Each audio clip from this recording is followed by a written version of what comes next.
All right, everybody, it's the second hour of the Elias Makos Show, and I'm so excited about what we've got in store for you. We've got a guest in studio, which is always a treat when somebody takes the time and effort to show up on the corner of Papineau and René Lévesque. Now, Montreal has been home to a U.S. consulate since, get this, 1854. So long ago, I set it out completely. 1854. The office, which is Montreal's link to our southern neighbors, works on everything from sharing U.S. policies to cultural exchanges. Now, recently, there was a changing of the guard at the consulate, and Robert Sanders has joined us in studio, Consul General at the U.S. Consulate in Montreal. Consul General Sanders? Or Robert. Robert's okay? Yep. That's amazing. I always like when Consul General, that's your title? Like someone says, if someone's never met you and it's official, they're like Consul General. Is that what they say? Yes, technically that is the correct title, yes. I love that. But I am really quite happy when people just call me Robert. Okay, but like if roles were reversed, I would just love people calling me Consul General left, right, and said I'd insist on it because it sounds really fun. It's great to have you on the show, Thank you. Robert. How long you been here now? 3 weeks? Literally 3 weeks. So how's it going? It's going well. I mean, Montreal's an exciting city. I've been really excited to be here, and I've barely put my toe into the water to sort of get to know the city, but so far I can tell that this is going to be a fantastic 3 years. This is my hardest question that I have for you. Okay. What do you do? I know, genuinely, I'm like, what does a consul general do? I'm interested. It's a great question, and frankly, these are the kinds of questions I have to explain to my family. When I became a Foreign Service officer, my mom was very proud, but what exactly is your day job? Yeah. So, I mean, really quickly, for the U.S. consulate like ourselves here, the number one mission we have anywhere overseas is to, of course, assist American citizens. So in the event that we have lots of American citizens who travel here, work here, study here, sometimes they need things just like a simple passport renewal. Sometimes they have an unfortunate event where maybe they get robbed and need some assistance. So that's our primary focus is to assist citizens, just like Canadian embassies and consulates do overseas for Canadian citizens. Gotcha. But we also work really to promote things like trade and investment across the border. There's a huge relationship between Quebec, Canada, and the United States. It's our largest trading relationship. And of course, here we also have a lot of cooperation on cross-border sort of law enforcement things. There's a lot of cross-border criminal activity that U.S. and Canadian law enforcement agencies collaborate on because, of course, bad guys don't respect borders. Yeah, and we are so linked, right? At almost Absolutely. Every level, Canada and the U.S. are so linked. More linked than really any two countries in the world, I think. It's just an incredibly tight relationship. It seems like something, that I'm proud of that. I'm proud that we have, you look at the strife around the world, and you see how countries can be bad neighbors with each other, and you see Canada and the U.S., and you say, this is a good example of some good neighbors, right? I totally agree. And we have this massive border, and it's not some armed and, guarded border. It's this massive open border between us. And frankly, like Canada, we're an immigrant nation. I have family on the Canadian side of the border. I have cousins on both sides of my family in Alberta and Saskatchewan. And I'm sure there's tons of Canadians who have the same friends and family across the border. Do you write, will you write a report, or I don't know, do they call it a communique in the foreign affairs world? We call them cables. Cables. So do you write a cable to President Biden if there's if there's something going down in Montreal? Is that how it works, or does it go up the chain to the State It goes Department? up the chain. So when we send a cable from a embassy or consulate, it's going to go... It's essentially like we're saying this as a letter to the Secretary of State. Okay. And if it does need to go to the White House, it could. It has. I've definitely had cables that have risen to that level. Depends on what the issues you're covering. Okay. So can you now without no classified documents? Of course not. We see what happens when you keep the classified documents out in Mar-a-Lago. We know what happens. So. Without getting into classified stuff, can you give me an example of you're stationed somewhere? It could be obviously a previous city, like an issue that happens locally where you say, "Oh, we got to inform the State Department and make sure the people are aware." What's an example? Sure. Okay. I most recently served in Port-au-Prince in Haiti, and so it's a big issue for both the U.S. and Canada. We work really closely with the Canadian Embassy and with Canadian officials at Global Affairs Canada on working on Haiti issues. I was the political counselor, so of course, almost daily things are happening very importantly there. Whether it's a change in the government, or perhaps a deterioration in the security conditions, which we have seen obviously happening in the recent months in Haiti. And those are things that are of great concern to Washington. So that is absolutely the kind of thing that triggers you to write a cable. Do things change, because administrations change, right? At the end of the day, the big boss changes, right? So you got President Biden, then you had President Trump, and you have President Obama. So when there's a change in government, how much does it change your job? In some ways, very little, because our interests tend to be enduring. Same for Canada when you have changes in government. The interests that your country cares about tend to be the same. There are always some changes around the edges, some emphasis. There are some changes in personnel, but things about like promotions of democracy, promotion of open and free markets, promotion of trade, those things remain. Let's talk about the promotion of democracy and the promotion of things like that, and just the promotion of American ideals, right? So I when you showed up here, I said, how's my second favorite country doing? After Canada, the United States is my second favorite country. Great, thank you. Because we have, so much in common. Yep. And I think the ideals of North America, Western values have given so much to the world, yet all the time, and it happens a lot here in Quebec, by the way, where people look at the U.S. and they say, that's the global bad guy. When you see criticism of the U.S. as that it's the bad player in the world, how do you respond to what goes through your mind? Yeah. Well, I think I'm like you. I believe that actually the U.S., Canada, the Western allies have been really, in a lot of ways, a force for good. Are we perfect? Of course not. And I think that's, sometimes that's born of that frustration. Someone might have a very specific reason they're upset about something. And of course, I'm like the guy, like, well, you are the U.S. government because, here you are representing them in this place.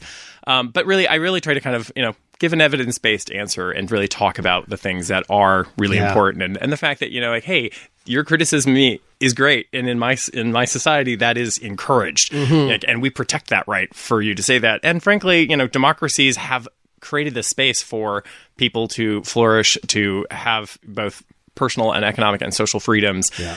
That's an amazing thing that unleashes people's talent and creativity that doesn't happen in every country in the world. And having been and served in some of those countries, you realize how genuinely lucky we are to live in the countries that we do. Do you carry a laminated map of the Korean Peninsula and you say, you see the difference between North Korea and South Korea? That's why you should like America. Is that what you... Is that... That's a good tip. Maybe I'll start doing that. But I think you can do. I think you can point out the obvious differences. I've lived in police states. I've lived in authoritarian states where people don't enjoy the same rights and freedoms. And, it's a privilege. And it's also something that we have to work to protect and to maintain. As we know, we have to reinvest in our democracies. We have to reinvest in our institutions and ensure that we don't lose ground. Tell me a bit about those postings, right? Karachi, Pakistan? Islamabad, Pakistan. Islamabad, sorry. So tell me about your postings and maybe where you've been and the highlights and maybe I wouldn't say lowlights, but maybe the trickier situations. There's been some I've been some tricky places. I served, my first tour was Islamabad, Pakistan. I was there in December 2000 until December 2002. So this is pre and post 9/11. A very formative experience as my first tour as a diplomat. Challenging in many, many ways. We really had some difficult things happen, but a really great experience because I also was given a lot of opportunities to sort of, take on new challenges. Have a post that's evacuated and you suddenly become one of the few people left, guess what? You do the job. And so you're like, great, I'm going to learn how to do this.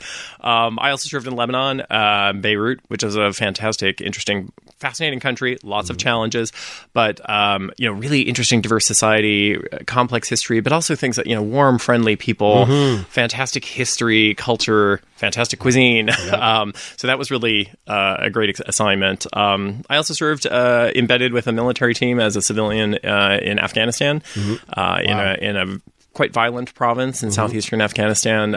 We had Americans embedded with their called provincial reconstruction teams all over the country, including we had Americans embedded with the Canadian team down in Kandahar. We had Americans embedded with the French, with the Spanish, and other parts of the country. And we worked to kind of promote governance and trying to improve the situation there. But as you know, that was a real challenging place. Do you pick where you're stationed? Or you just go where the State Department says you're going and you just go? How does that work? For the most part, you get a choice. You get you have a list of bids, as we call it, and you do have to sort of interview and compete for those jobs. So yes, I have not been sort of a pawn who has been sent to these places. I have actually chosen to serve in these places. We're with Robert Sanders, Consul General at the U.S. Consulate in Montreal. All right, welcome back to the Elias Makos Show right here on CJAD 800. Continuing our conversation with Robert Sanders, Consul General at the U.S. Consulate in Montreal. Just arrived here in the city 3 weeks ago. Robert, I'm looking at some of your bio and your resume, and imagine if you're posted to Montreal, you got to speak. Parlez-vous français? Oui, je parle français, bien sûr. Ah, d'accord. And listen, Robert here speaks French. This is from the bio. Tell me if I'm wrong. Speaks French, Greek. Yes. My goodness, Oui, Kalimera. Oh my goodness, this is fantastic. After the Greek audience members, Spanish and Urdu. I'm a dumb radio host. I don't even know what Urdu is, but you speak it. It's fantastic. Tell me about that. Why, are you just gifted linguistically, or do you have to really apply yourself? Oh, it takes a lot of work. There are some folks in the Foreign Service who are genuinely gifted in languages, and I envy them. But it is common for us to learn languages, to study them. I'm not terrible at languages, but I definitely have to work at them. On this side of the border in Canada, actually, it was just recently, there was some bad press to our Foreign Affairs Department because it seems like nobody in Foreign Affairs is required to know the languages where they're posted. And it was a pretty bad look for Canada, actually, how lacking we are in that department. Was it required to be posted in Montreal? Did you have to know French? Yes. This actually is a requirement for my position here. Oh, that's okay. That's interesting because Canada apparently doesn't have those same stringent requirements, which you think, would be a good way of doing foreign affairs. It's important that you're able to communicate in the absolutely. It is. Language is such a gateway to actually understanding people and to it's because again, when you understand the language, you also then get that understanding of the nonverbal cues. If you don't understand the language, the nonverbal cues don't make sense either. Yeah, and so tell me about the crash course in Montreal. How much are you having to learn about our city? Oh, tons. I mean, we always prepare as much as we can for an onward assignment, and so I've certainly been, reading ahead of before I came here and talking to people who are serving here already. But of course, you get here and then you're like, wow, there's so much I don't know. But of course, that's the excitement of this kind of a job and a career in the Foreign Service is being able to sort of get to know a city, getting to know a culture, getting to know people. So, I've read, my team has got me booked to the hilt for meetings with people. And, but it's a process. It's something that continues throughout the tour. So, you said 3 years off the top, right? Yes. So can that be renewed, or is it 3 years and then they get you out of here? Is that how it works? Yes, it's 3 years. I mean, let's face it, someone else would love to serve in Montreal after me. Gotcha. And is this a spot where people, is there competition to get to the Montreal absolutely. Post? Yes, absolutely.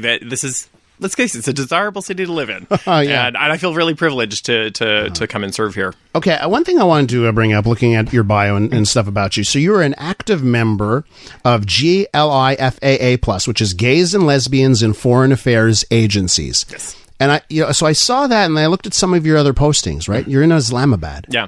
And you're a gay man. Yeah. How does that work when you're posted in a country where if you were to be open about your sexuality, things could go very wrong, right? Yeah. How does that work? I mean, it's a challenge, and I think it's a real challenge for both myself and other members of GLIFA Plus in the Foreign Service. Some places it's surprisingly easy. And yeah, you genuinely have to decide what kind of compromises you're willing to make personally. Because, of course, I am there to represent the U.S. government. Yeah. I'm still a human being. And, of course, bringing your authentic self to work is really important. But, yeah, it can be challenging. But you'd also be surprised, of course, in every country that I've served. Absolutely. I mean, LGBT people exist everywhere. Yeah. And those people are also looking for support. And so, we work often with those organizations. And again, some of them will be maybe more underground. Yeah. But we always follow behind them. We take their lead and how we can be helpful to them because, of course, we never want to put people in danger. But often they can say, hey, here are things that you could do that would help us. And sometimes it's something that's just hosting a meeting that's at the embassy, in a consulate, in a private home. That helps them get together. In other cases, or say, hey, you can intervene for us on these kinds of things. And so, again, we sort of lead from behind in that sort of area and help them make progress in the context of their local culture. And of course, in Montreal, that is not, that's not the case for Montreal in the sense that, we are perhaps the most progressive part of North America. I like to make that argument all the time. And certainly our views on LGBT people are part of that. And you were at Pride this weekend, right? We were, yeah. Our big contingent from the consulate took part in the community day and in the parade. It was fantastic. So that side of things, right? Participating in Montreal events to show the face of the U.S. government, right? Because there's something behind that, right? Yeah. For the U.S. consulate to go to Pride, you're sending a message. How important is that? I think it's critical. You're absolutely right. Montreal is a very progressive city, very welcoming, very open. It still matters because, of course, pride still matters globally because we're still pushing for full equality for all kinds of individuals. And I think also it's the kind of thing, again, rights are things that you have to continually defend and protect. Mm-hmm. And so I think it does send an important message. It also sends an important message because even in a place like Montreal where things are very accepting, that's not true in every family. That's not true in every household. That's not true in every city or town in the country. And it's the kind of thing that when you see it, you can be it. It helps people realize that there is an alternative to maybe what they're experiencing now. And what I find interesting, let's talk a bit about what happens politically here. So, and maybe this relates to what happens at Pride. Mm-hmm. So you're representing the U.S. government and, Pride, it's socially progressive, it's all encompassing. But I do find sometimes the Venn diagram of where hatred for the U.S. comes from the extreme left, right? Where you would find a lot of the progressive voices for LGBTQ rights.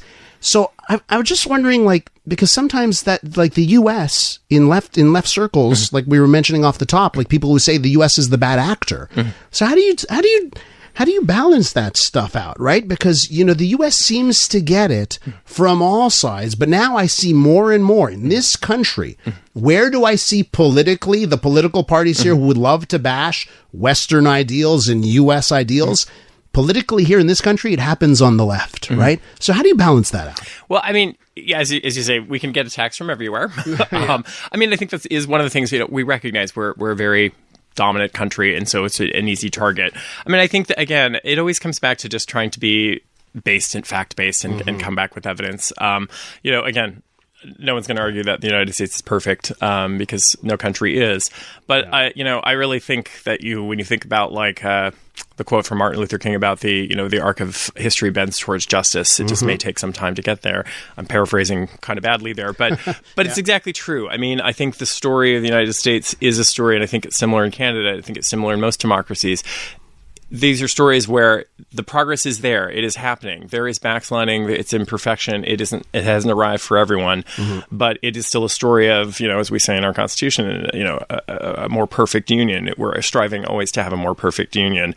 And this is a good example of that. Because, when I joined the Foreign Service, it wasn't necessarily a particularly welcoming place for LGBT individuals. And it's a much more welcoming place now. Yeah, and I think we've seen the progress. Yeah, right? Absolutely. It's funny, in this city, I was speaking to another guest, and they talked about how this weekend there was the Metallica show and a Pride Week at the exact same place at Parc Olympique. Yeah. And they said, 30 years ago, could that have happened, right? Where people are getting off at the subway and the same metro station for both of those events, and yet here we are in 2023, and there are zero issues. Right. Robert, as we wrap this up, is there something that our listeners should know? About the U.S. consulate in this city? Is there a message that you want to give our listeners on your role in the consulate? I would say, the U.S. mission, we're just one of 7 consulates in Canada. We're here to promote those ties between the U.S. and Canada. And it's a great privilege, but it's also something, again, I think that we need to continue to reinvest in. And, we play an important role for not only American citizens here, but for Canadian citizens. And I think that people should recognize that we're a welcoming place, and that we want to engage with Canadians, and we welcome feedback and we welcome engagement. And so I look forward to it for the next 3 years. Have you ridden a cable yet on orange cones and potholes? Not yet, but I'll keep that in mind. Right? They should know. It is becoming a pretty. It's clearly part of the topography of the city. Right. If President Biden's going to come here to this city, right, that's going to be part of the advanced report. Hey, make sure the suspension is in check on the vehicles. Right. We'll keep that in mind. Robert Sanders is Consul General at the U.S. Consulate in Montreal, making big fans, by the way, on our text line, I should say. Thanks for coming in. Thank you for having me. It's been a great privilege. Let's party in the USA, shall we? That's Robert Sanders.